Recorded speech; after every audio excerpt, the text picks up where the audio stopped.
Mateus, capítulo 26. Tendo Jesus concluído esses ensinamentos, declarou aos seus discípulos: Como sabeis, daqui a 2 dias a Páscoa será celebrada e o Filho do Homem será entregue para ser crucificado. Enquanto isso, os chefes dos sacerdotes e os anciãos do povo se reuniram no palácio do sumo sacerdote, cujo nome era Caifás, e fizeram um acordo para prender Jesus por meio de traição e matá-lo. Porém, recomendaram que isso não seja feito durante a festa, para que não ocorra grande alvoroço entre o povo. E aconteceu que, estando Jesus em Betânia, na casa de Simão, o leproso, chegou próximo dele uma mulher portando um frasco de alabastro, repleto de perfume caríssimo, e lhe derramou sobre a cabeça enquanto ele estava reclinado à mesa. Diante daquela cena, os discípulos se indignaram e comentaram: por que este desperdício? Porquanto esse perfume poderia ser vendido por alto preço e o dinheiro dado aos pobres. Percebendo isso, Jesus repreendeu-os: por que molestais esta mulher? Ela praticou uma boa ação para comigo. Pois, quanto aos pobres, sempre os tendes convosco, mas a mim nem sempre me tereis. Ao derramar sobre o meu corpo esse bálsamo, ela o fez como que preparando-me para o sepultamento. Com toda a certeza vos afirmo: em todos os lugares do mundo onde este evangelho for pregado, igualmente será contado o que essa mulher realizou como um memorial a ela. E aconteceu que um dos 12, chamado Judas Iscariotes, foi ao encontro dos chefes dos sacerdotes e lhes propôs: o que me dareis caso eu vô-lo entregue? E lhe pagaram o preço, 30 moedas de prata. E desse momento em diante, procurava Judas uma ocasião apropriada para entregar Jesus. No primeiro dia da festa dos pães asmos, os discípulos aproximaram-se de Jesus e o consultaram: onde desejas que preparemos a refeição da Páscoa? Ao que Jesus os orientou: ide à cidade, procurai um certo homem e falai a ele: o mestre manda dizer-te: é chegada a minha hora. Desejo celebrar a Páscoa em tua casa, juntamente com meus discípulos. Os discípulos fizeram como Jesus lhes havia instruído e prepararam a Páscoa.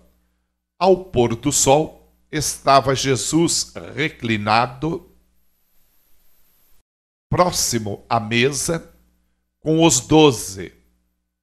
E durante a refeição, Jesus revelou: com toda a certeza vos afirmo que um dentre vós me trairá.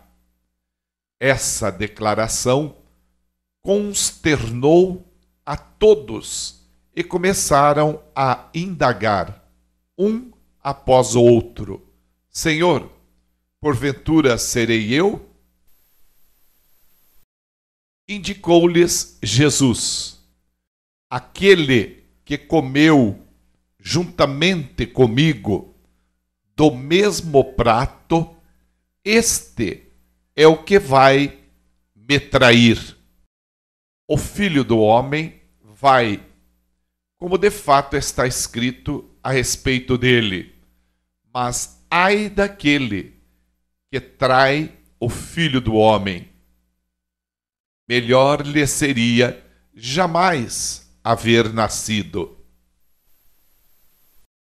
Então Judas, que haveria de consumar a traição, disse: acaso seria eu, meu mestre?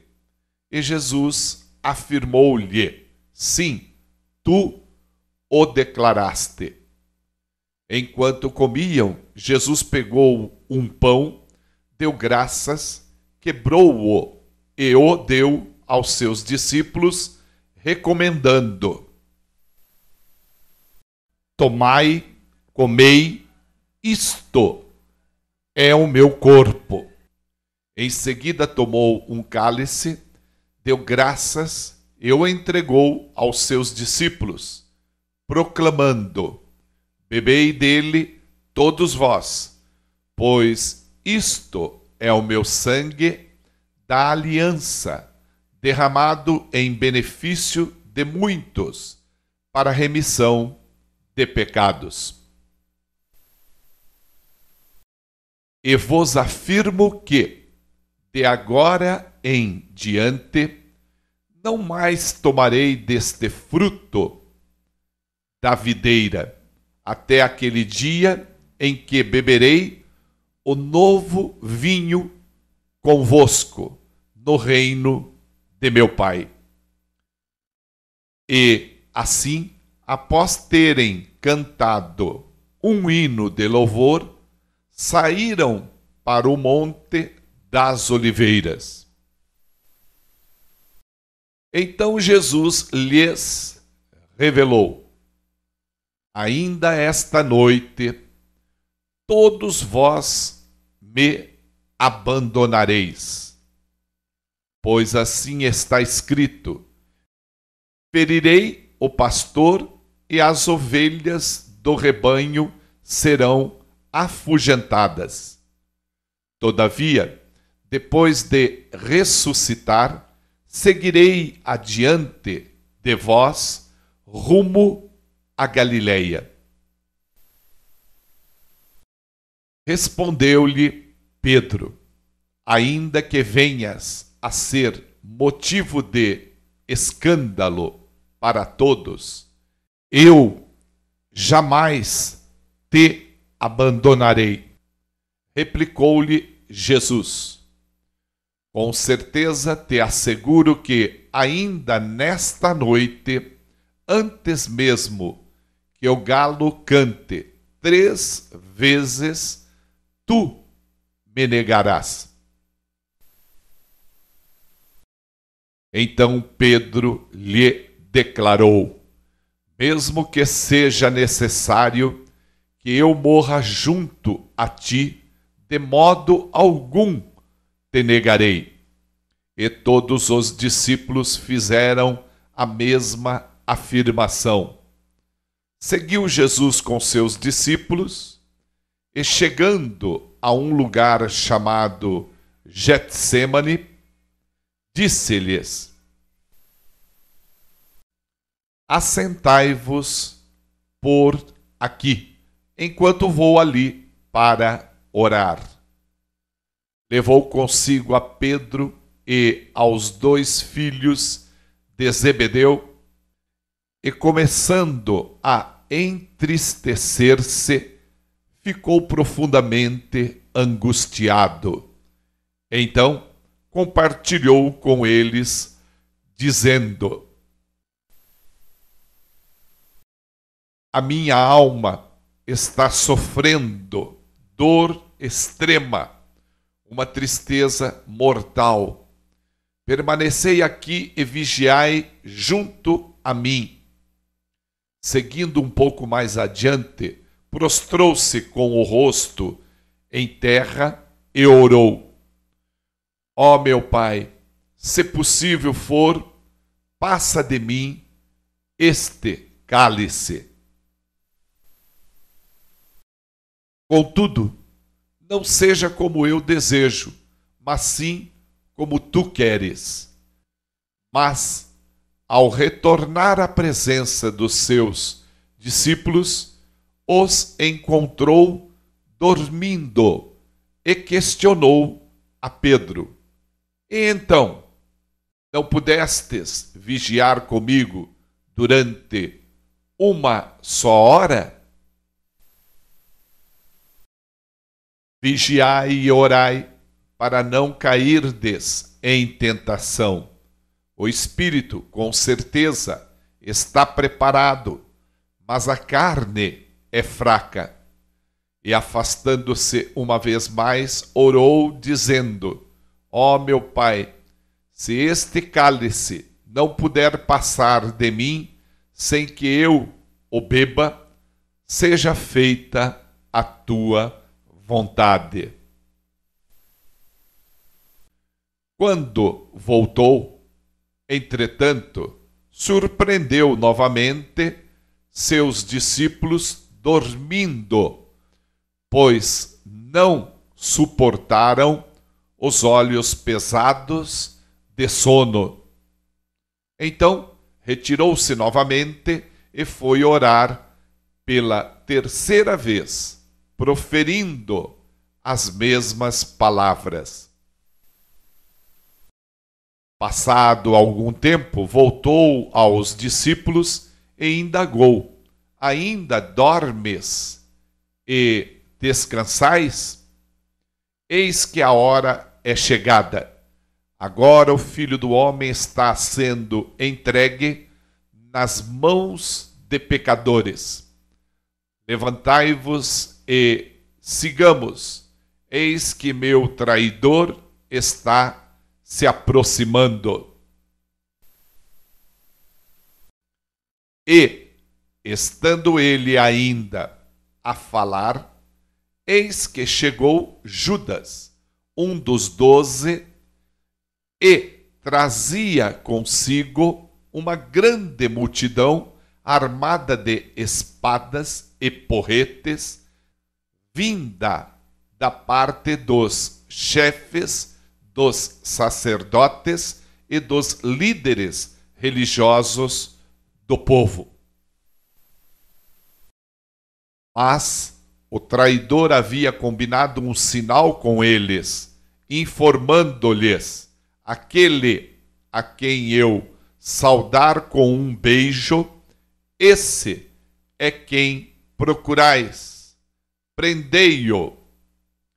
Então, aproximando-se rapidamente de Jesus, disse-lhe Judas: eu te saúdo, ó mestre. Ele deu um beijo. Jesus, contudo, lhe perguntou: amigo, para que vieste? No mesmo instante, sobre Jesus, e o prenderam. Eis que um dos que estavam com Jesus, estendendo a mão, puxou a espada e, ferindo o servo do sumo sacerdote, decepou-lhe uma das orelhas. Mas Jesus lhe ordenou: embainha a tua espada, pois todos os que lançam mão da espada pela espada morrerão. Ou imaginas tu que eu, neste momento, não poderia orar ao meu Pai e Ele colocaria à minha disposição mais de 12 legiões de anjos? Entretanto, como então se cumpririam as Escrituras, que afirmam que tudo deve acontecer desta maneira?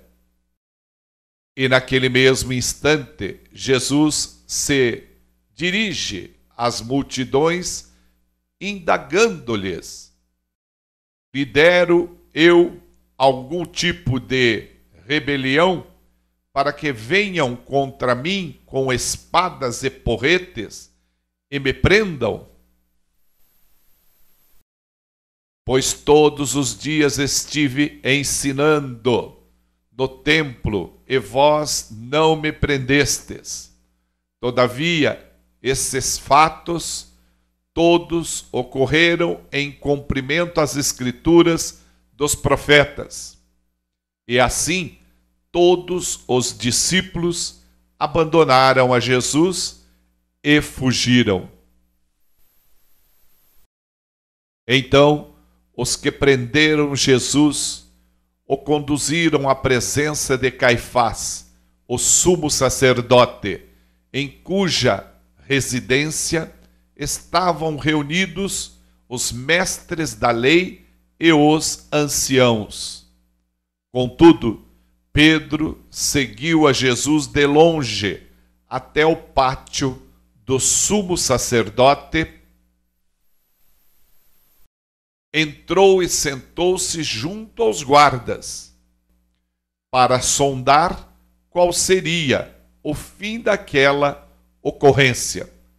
Mas os líderes dos sacerdotes e todo o sinédrio estavam tentando suscitar um falso testemunho contra Jesus, para que tivessem o direito de condená-lo à morte.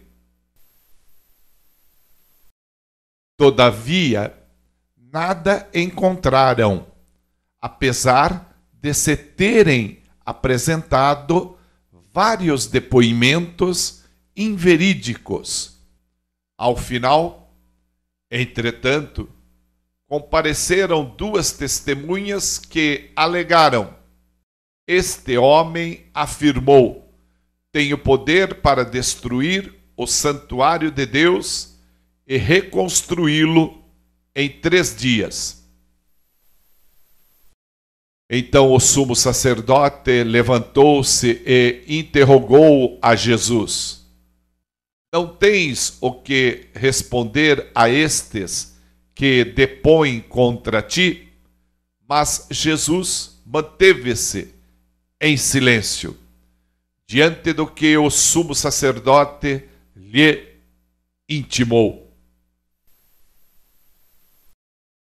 Eu te coloco sob juramento diante do Deus vivo e exijo que nos digas se tu és o Cristo, o Filho de Deus. Tu mesmo o declaraste, afirmou-lhe Jesus. Contudo, eu revelo a todos vós: chegará o dia em que vereis o Filho do Homem assentado à direita do Todo-Poderoso, vindo sobre as nuvens do céu. Diante disso, o sumo sacerdote rasgou as suas vestes, denunciando: ele blasfemou. Por que necessitamos de outras testemunhas? Eis que acabais de ouvir tal blasfêmia. Que vos parece? Responderam eles: culpado e merecedor de morte é. Neste momento, alguns cuspiram em seu rosto e o esmurravam enquanto outros lhe desferiam tapas, vociferando: profetiza-nos, pois, ó Cristo, quem é que te bateu? Pedro encontrava-se assentado do lado de fora da casa, no pátio, quando uma criada, aproximando-se dele, afirmou: tu também estavas com Jesus, o Galileu. Ele, entretanto, negou a Jesus perante todos os presentes, declarando: não sei do que falas. E, saindo em direção à entrada do pátio, foi ele reconhecido por outra criada, a qual o denunciou a todos que ali se achavam, exclamando: este homem estava com Jesus, o Nazareno. Mas Pedro, sob juramento, o negou uma vez mais, afirmando: não conheço tal indivíduo. Algum tempo mais tarde, os que estavam ao redor aproximaram-se de Pedro e o acusaram: com toda certeza és igualmente um deles, porquanto o teu modo de falar o denuncia. Então ele começou a jurar e a pedir a Deus que o amaldiçoasse, caso não estivesse dizendo a verdade, e exclamou: não conheço esse homem. No mesmo instante, um galo cantou. E, naquele momento, Pedro se lembrou da palavra de Jesus, que lhe advertira: antes que o galo cante, tu me negarás 3 vezes. E deixando aquele lugar, chorou amargamente.